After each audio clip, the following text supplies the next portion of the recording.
Bonjour à tous, j'espère que vous allez bien. Comme promis, je vous fais une petite chronique aujourd'hui sur le familier.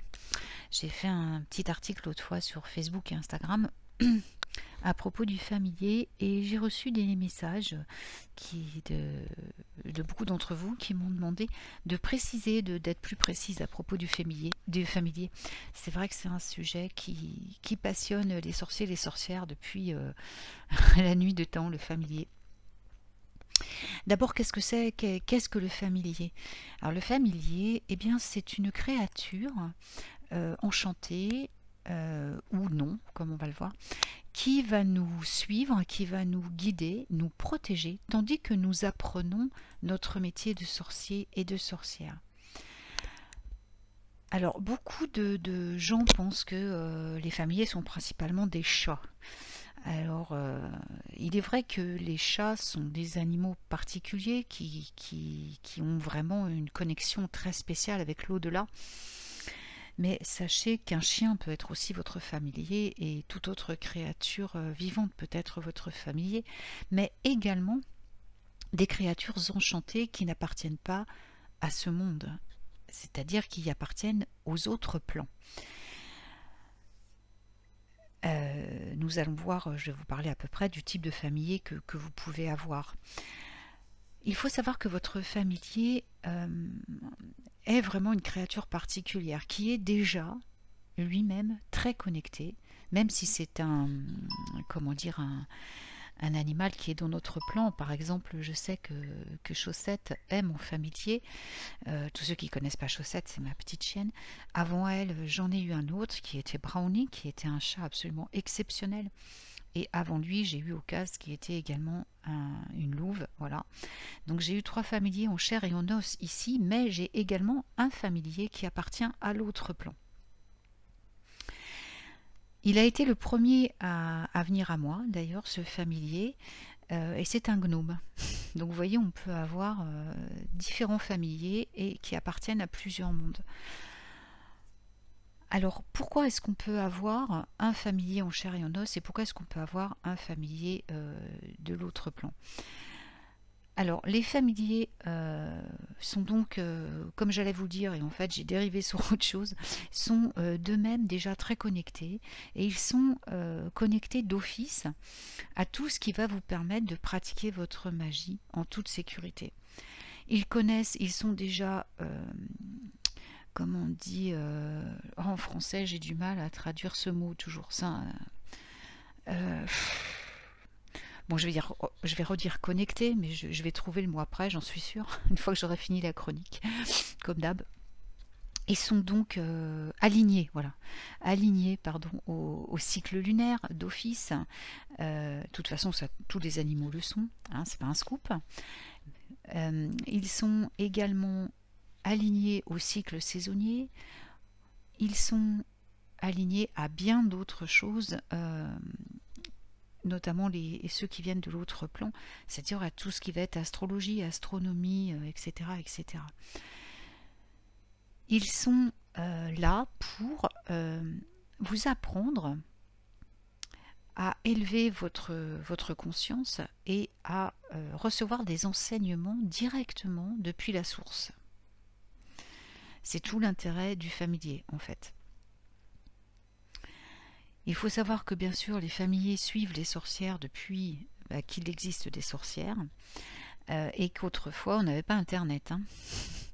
Et autrefois il n'y avait même pas de livres. Donc c'était quand les sorcières débutaient leur métier ou quand elles étaient fatiguées ou quand elles étaient en danger ou quoi que ce soit. Eh bien c'est le familier qui prenait le relais et qui leur donnait par télépathie les informations dont elles avaient besoin et que le familier captait depuis l'au-delà. Alors toutes les sorcières n'ont pas de familier parce que pour avoir un familier, il faut l'invoquer dans les 3/4 du temps. Alors, je dis ça dans les 3/4 du temps parce que moi j'ai pas eu besoin. En fait, on me les a attribués. On m'a attribué mes familiers, surtout mon petit gnome.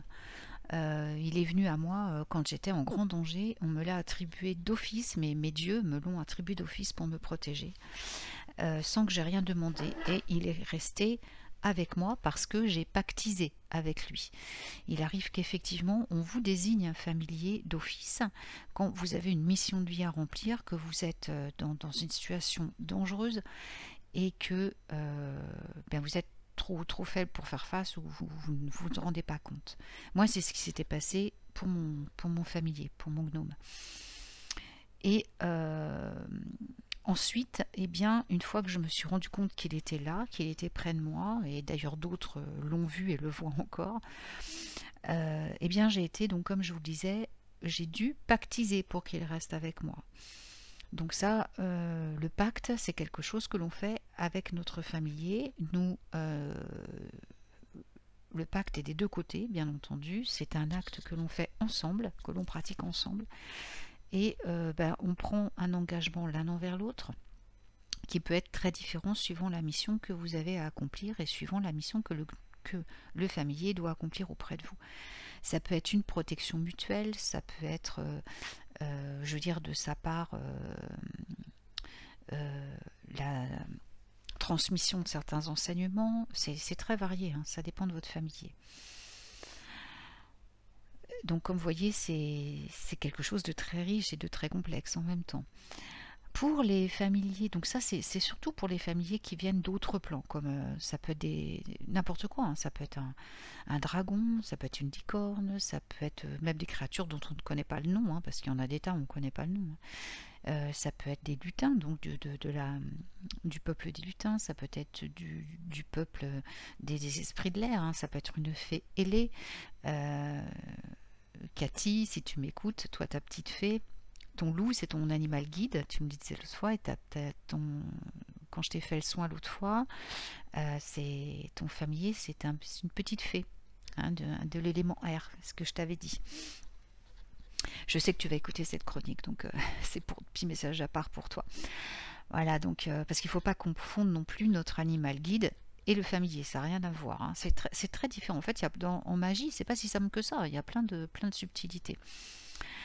Donc, oui, donc pour les créatures enchantées, ben, il y a plein de choses. J'ai une amie sorcière son familier, c'est un renard de feu.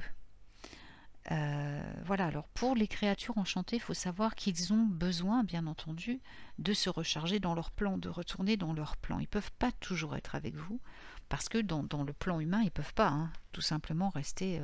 Ils interviennent quand vous les appelez, quand il y a vraiment quelque chose à faire de particulier, mais autrement, ils restent dans leur plan, dans les autres dimensions.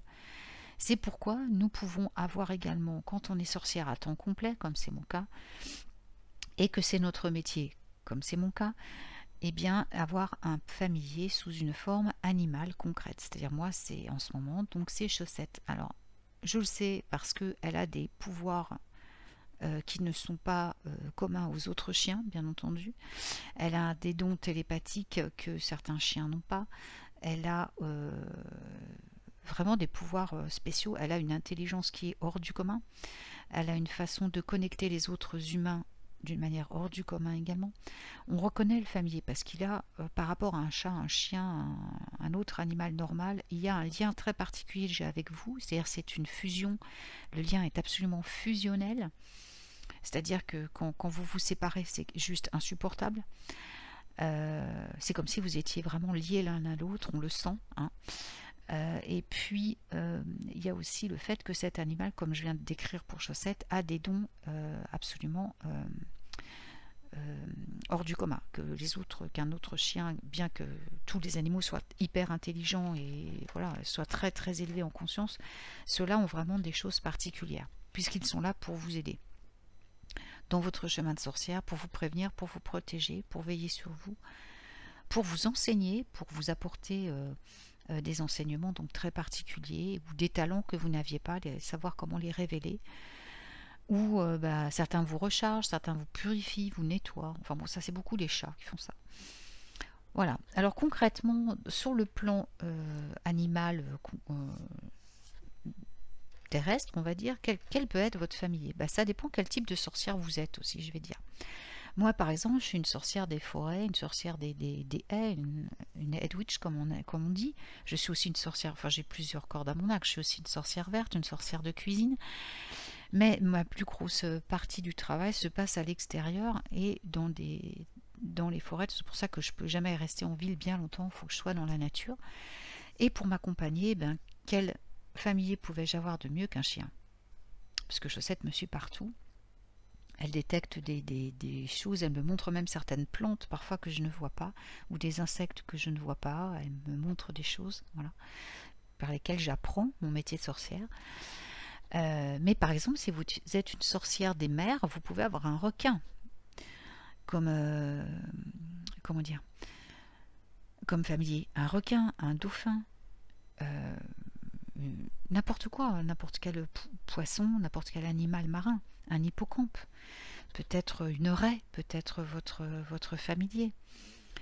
Il n'y a pas d'animal moins valorisant qu'un autre, hein. Tous les animaux ont vraiment des talents incroyables, et forcément les talents que possède l'animal va vous aider grandement dans votre métier de witch. Et comme je le disais, vous pouvez en avoir aussi plusieurs, c'est-à-dire que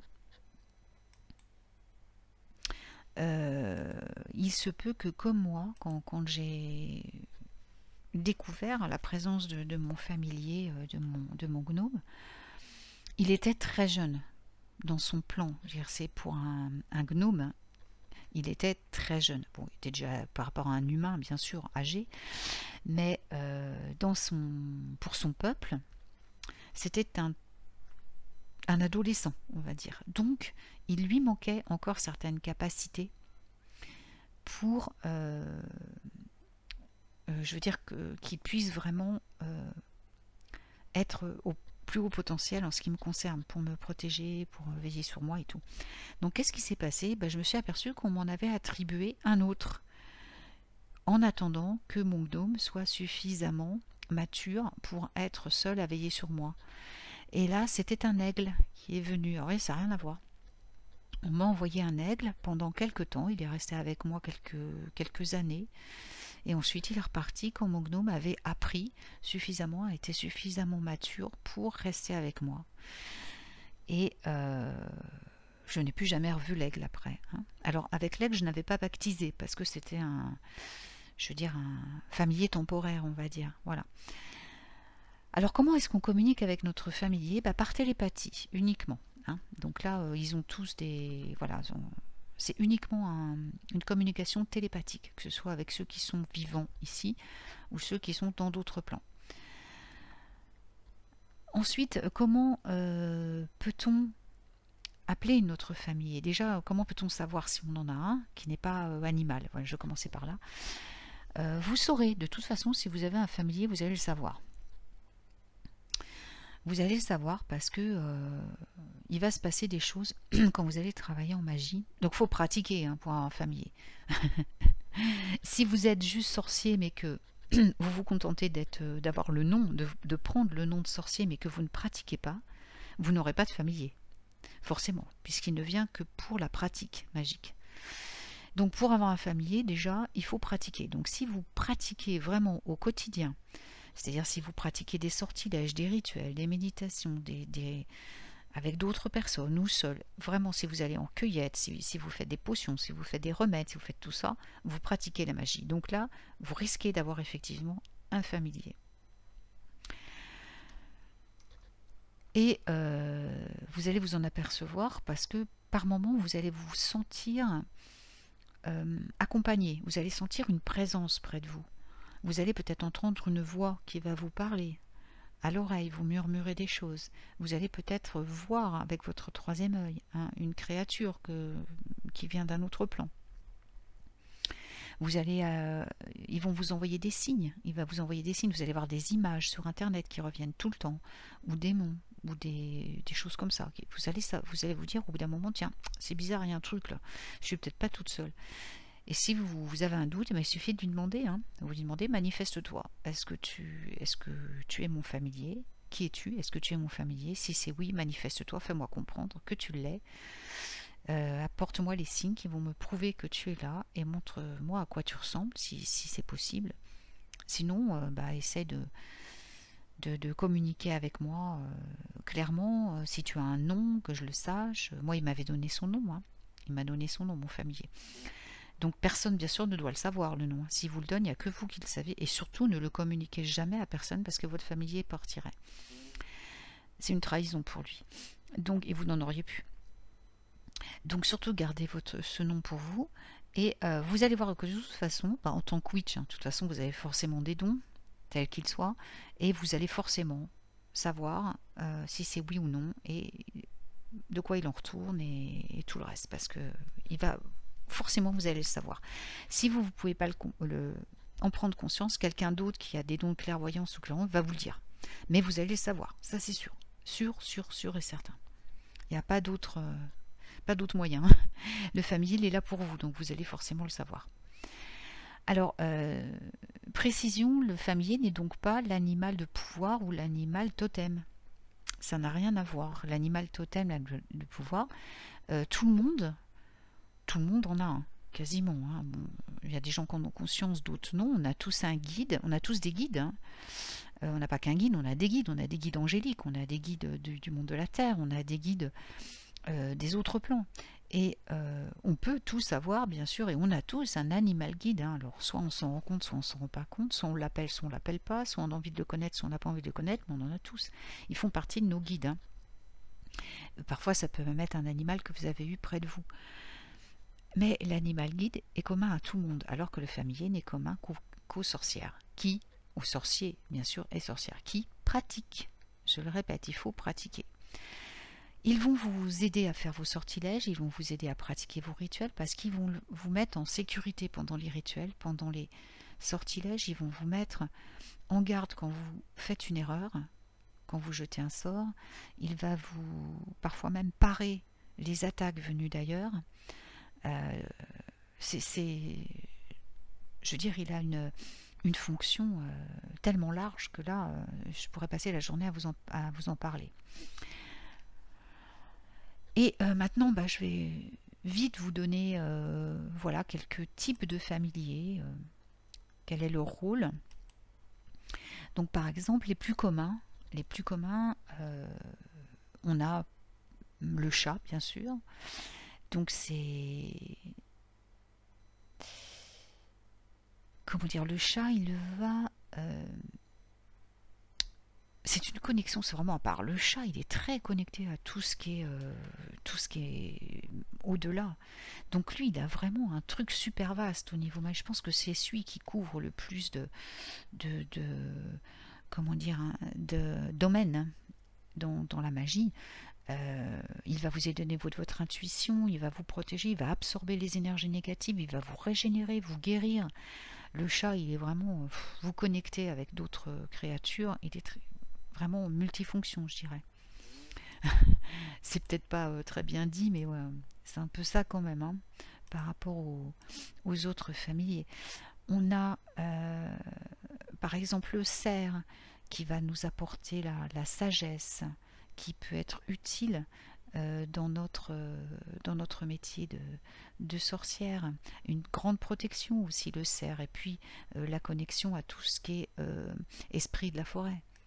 Dans les plus communs, on a également le crapaud, la grenouille, qui vous aide avec vos émotions intérieures.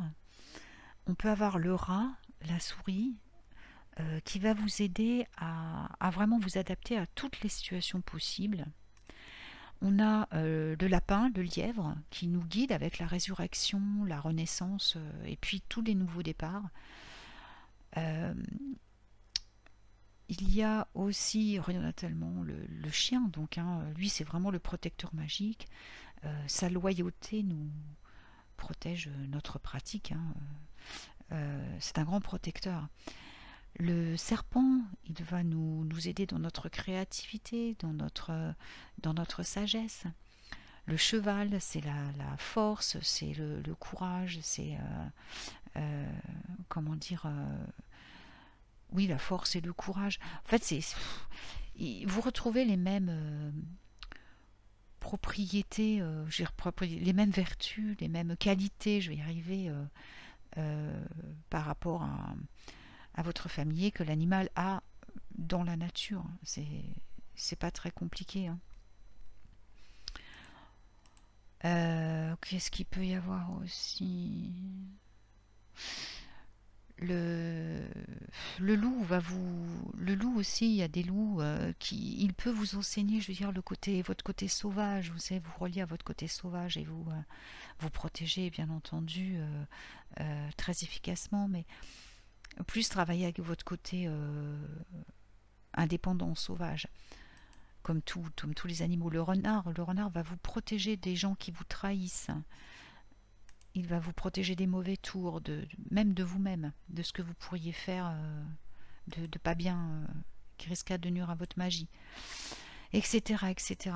Donc le mieux c'est voilà, une fois que vous avez connecté votre animal familier ou votre créature familière, c'est de regarder ses caractéristiques, ses qualités, et puis comme ça, avec lui, vous allez travailler sur...